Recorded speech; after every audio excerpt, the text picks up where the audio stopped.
মানুষ আনন্দ, মুক্তি এবং উদযাপনের চেতনা উদ্বেলিত হয়ে ওঠে। গভীর কৃতজ্ঞতার সাথে স্মরণ করি আমাদের মহান নেতা জাতির পিতা বঙ্গবন্ধু শেখ মুজিবুর রহমানকে, যার গতিশীল নেতৃত্বে আমরা অর্জন করেছি আমাদের স্বাধীনতা। 1971 সালে মহান মুক্তিযুদ্ধে 30 লাখ শহীদ, 2 লাখ মা বোনের প্রতিও আমার শ্রদ্ধা জানাই। আমাদের স্বাধীনতা যুদ্ধে ভারতীয় সশস্ত্র বাহিনীর যে সকল সদস্যরা জীবন দান করেছেন, শহীদ হয়েছেন, তাদের প্রতি আমি আমার শ্রদ্ধা নিবেদন করছি, তাদের পরিবারের প্রতি আমার সহমর্মিতা জানাচ্ছি। আন্তরিক সমর্থন ও সহযোগিতার জন্য ভারত সরকার এবং ভারতের জনগণের প্রতি আমার আন্তরিক কৃতজ্ঞতা। এক্সেলেন্সি, আজকের দিনটি আমার জন্য একটি বিশেষ দিন।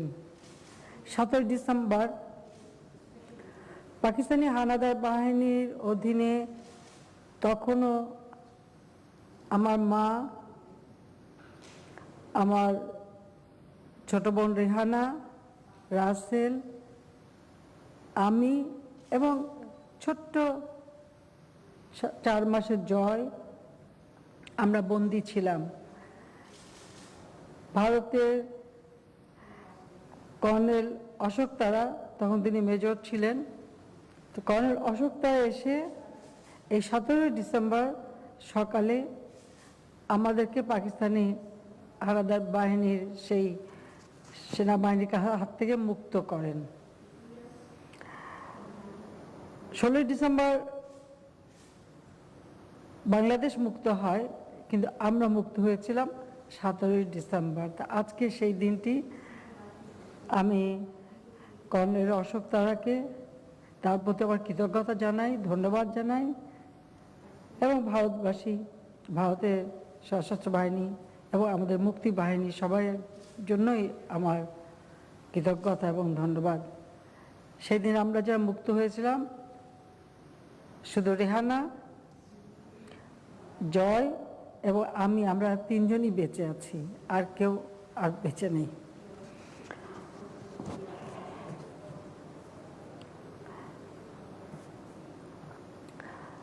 মাননীয় প্রধানমন্ত্রী,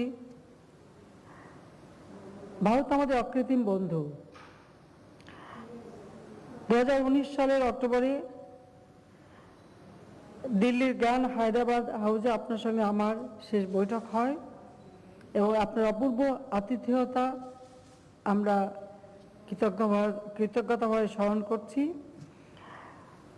এরপর মাঝে মাঝে ভিডিও কনফারেন্সিংয়ে কথা হয়েছে, তবে এখন অনেক কিছুই বর্তমান বিশ্বে পরিবর্তন হয়েছে, কারণ বর্তমান বিশ্ব এক মহাবিপর্যয়ের সম্মুখীন। মানবজাতি কীভাবে অজানা শত্রুর মোকাবেলা করে তার পরীক্ষার মুখোমুখি। লক্ষ লক্ষ মানুষ মারা যাচ্ছে, জীবন জীবিকা বাধাগ্রস্ত হচ্ছে, অর্থনীতি স্থবির হয়ে পড়ছে, বিঘ্নিত হচ্ছে সমাজ ব্যবস্থা। সম্ভবত কোভিড-19 মহামারীর সবচেয়ে বড় বহিঃপ্রকাশ হলো মানুষের সঙ্গে মানুষের যোগাযোগ বিচ্ছিন্ন হয়ে যাওয়া। এবছরের গোড়ার দিকে ঢাকায় আপনাকে আমরা স্বাগত জানিয়েছিলাম, কিন্তু এই কোভিডের কারণেই সেটা অপূর্ণ রয়ে গেছে। তবু আমাদের গত শীর্ষ সম্মেলনের দিক নির্দেশনা অনুযায়ী এই ক্রান্তিকালীন সময় উভয় পক্ষের সংশ্লিষ্ট কর্তৃপক্ষ যেভাবে আমাদের দ্বিপক্ষীয় সহযোগিতা এগিয়ে নিয়েছে তা প্রশংসাযোগ্য। 2020 খ্রিস্টাব্দে বছর জুড়ে রেল রুট দিয়ে বাণিজ্য, উচ্চ পর্যায়ের পরিদর্শন ও সভা, সক্ষমতা বৃদ্ধির উদ্যোগ, কলকাতা থেকে উত্তর পূর্ব ভারতীয় পণ্য সামগ্রীর প্রথম পরীক্ষামূলক চালান প্রেরণ এবং অবশ্যই কোভিড-19 বিষয়ে সহযোগিতা ন্যায় বিভিন্ন উদ্যোগ আমরা গ্রহণ করেছি। বিশ্বের অন্যতম ক্ষতিগ্রস্ত জনবহুল অঞ্চলে কোভিড-19 যেভাবে আপনার সরকার মোকাবেলা করেছে তার জন্য আপনাকে অসংখ্য ধন্যবাদ জানাচ্ছি। আমি আপনার স্বাস্থ্যসেবা প্যাকেজগুলি ছাড়াও আত্মনির্ভর ভারত এই উদ্যোগে প্রবর্তিত অর্থনৈতিক প্যাকেজগুলি প্রশংসনীয়। আমরা বিশ্বাস করি যে আপনার গৃহীত নীতিমালার মাধ্যমে ভারত বৈশ্বিক অর্থনীতিতে আরও গুরুত্বপূর্ণ ভূমিকা পালন করবে। বাংলাদেশেও আমরা এই মহামারীর অর্থনৈতিক ও সামাজিক প্রভাব উপশম করতে 14.14 বিলিয়ন মার্কিন ডলারের প্রণোদনা প্যাকেজ ঘোষণা করেছি। মার্চের গোড়ার দিকে করোনা ভাইরাস শনাক্তকরণের পর আমরা 2.5 কোটিরও বেশি মানুষকে আর্থিক সহায়তা দিয়েছি, যাতে সামাজিক সুরক্ষা সম্প্রসারিত করেছি। মহামারীর দ্বিতীয় ঢেউ মোকাবেলা করতে ব্যাপক ব্যবস্থাও ইতিমধ্যে আমরা গ্রহণ করেছি। ফলে আন্তর্জাতিক সরবরাহ চেইনে ব্যাপক বিঘ্ন ঘটা এবং ভোক্তাদের চাহিদা হ্রাস পাওয়া সত্ত্বেও আমাদের অর্থনীতি ঊর্ধ্বমুখী প্রবৃদ্ধির ধারা বজায় রাখতে সক্ষম হয়েছে। বাংলাদেশ ও ভারতের অর্থনীতির ক্রমবর্ধমান পারস্পরিক নির্ভরতা আমরা আনন্দের সঙ্গে স্বীকৃতি দেই। বেশ কিছু সংখ্যক ভারতীয় নাগরিক বাংলাদেশের উৎপাদন ও সেবা খাতে নিযুক্ত রয়েছেন এবং তারা ভারতের নিজ দেশে রেমিটেন্স পাঠিয়ে থাকেন। অন্যদিকে বাংলাদেশ থেকে সর্বোচ্চ সংখ্যক পর্যটক এবং চিকিৎসা সেবা গ্রহণকারী ও তারা ভারতে যাচ্ছে এবং এই সহযোগিতা নিচ্ছে। আমি বিশ্বাস করি উভয় দেশ বিদ্যমান সহযোগিতামূলক ঐক্যমতের সুযোগ নিয়ে আমাদের অর্থনীতিকে আরও সংহত করে বৈশ্বিক এবং আঞ্চলিক ভ্যালু চেইন আরও সমৃদ্ধ করতে পারে। আমাদের চলমান যোগাযোগের উদ্যোগগুলি এক্ষেত্রে অনুঘটক হিসেবে কাজ করতে পারে। এর অন্যতম উদাহরণ হলো চিলহাটি হলদিবাড়ি রেল সংযোগ পুনরায় চালু করা, যা আমরা আজ উদ্বোধন করব। মাননীয় প্রধানমন্ত্রী, আমাদের সম্পর্ক একটি যুগান্তকারী মুহূর্ত অতিক্রম করছে।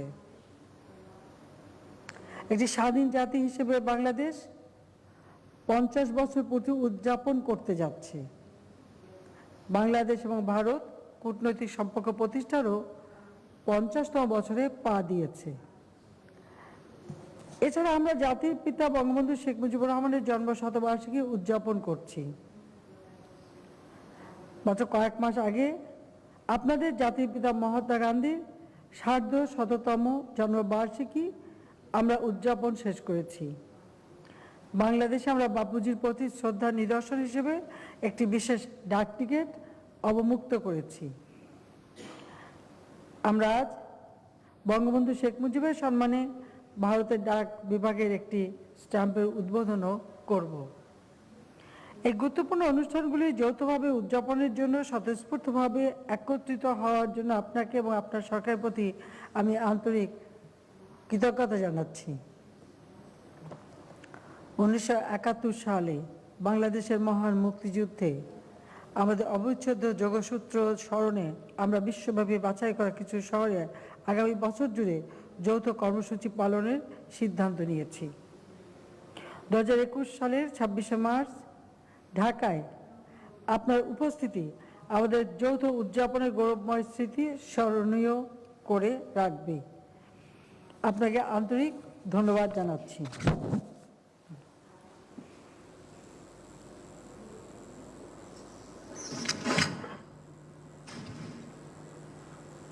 Your Excellency Sheikh Hasina, Prime Minister of the People's Republic of Bangladesh, Prime Minister Shri Narendra Modi ji, honorable ministers and distinguished guests. As we commemorate the historic Mujib Barsho, I have the honor to invite the honorable Prime Ministers of Bangladesh and India to jointly unveil the commemorative stamp on Bangabandhu Sheikh Mujibur Rahman. I request the two Prime Ministers to press the launch button.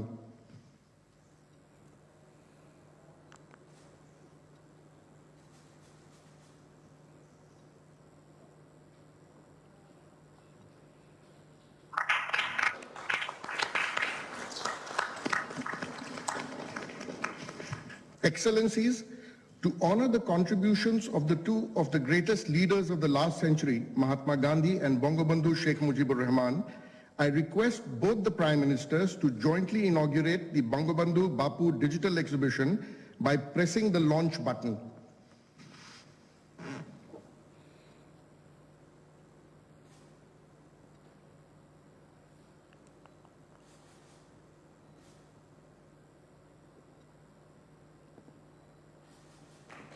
We will now witness a short video marking this inauguration.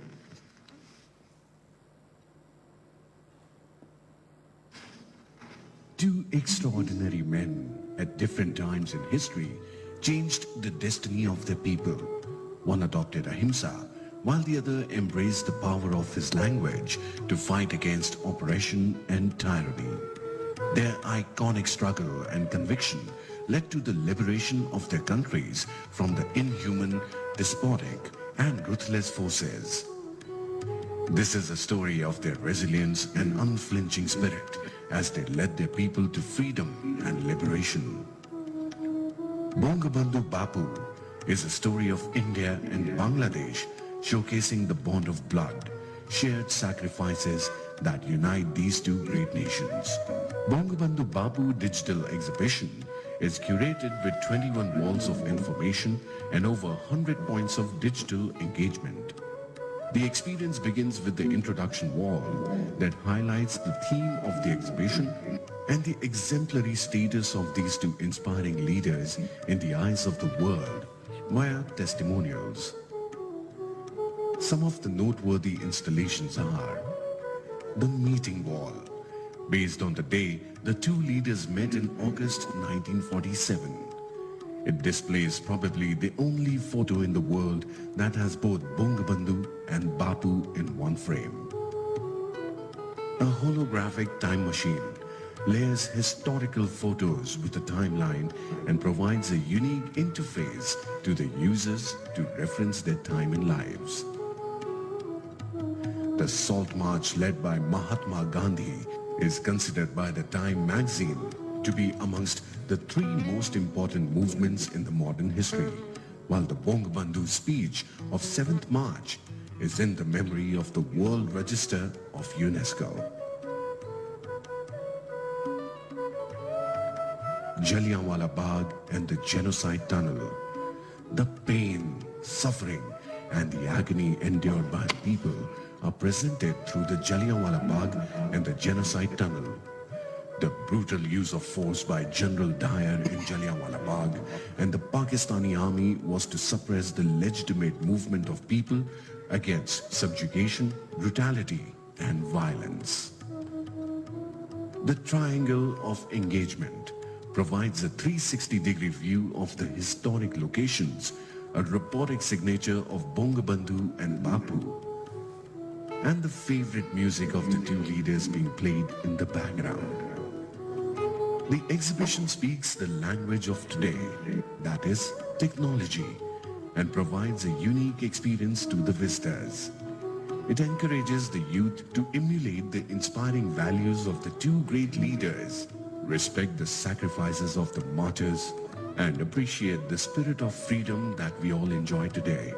Bangabandhu Bapu, a shared vision of India and Bangladesh. Beautiful.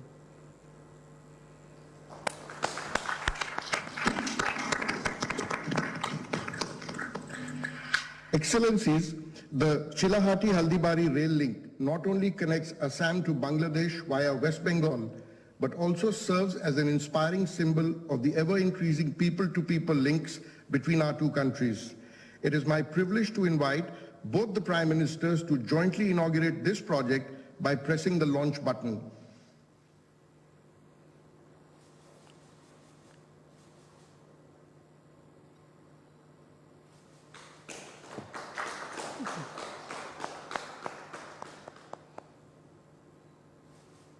Let us now witness a short video on this landmark project. India and Bangladesh share a long-standing camaraderie. The Prime Ministers of both the nations are working to further flourish the relations between the two neighboring countries through trade and travel. As part of this vision, various developmental steps have been taken in the recent past, adding to the progress made in strengthening the bond. Both the countries are reviving a railway link, which was once operational till 1965.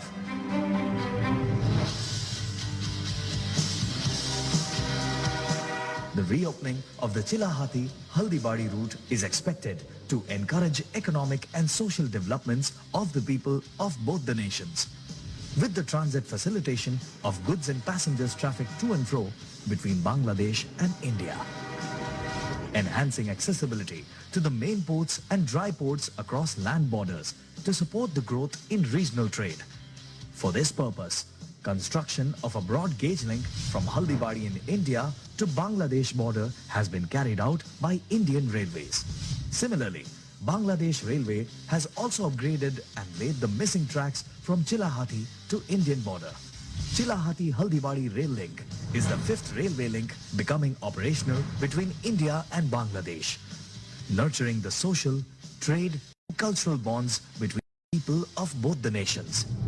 This is the restoration of not only an old rail link, but the lifelines of India-Bangladesh relationship under the able leadership of our Prime Ministers. Long live India-Bangladesh friendship.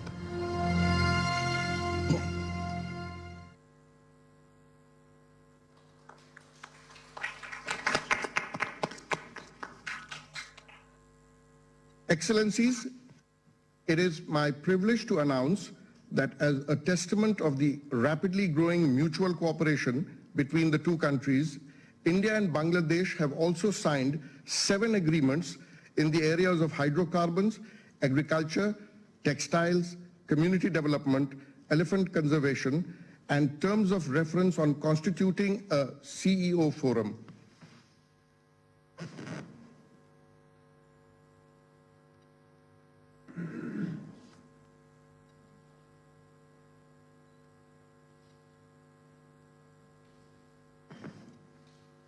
Excellencies, this concludes the inauguration ceremony. Thank you.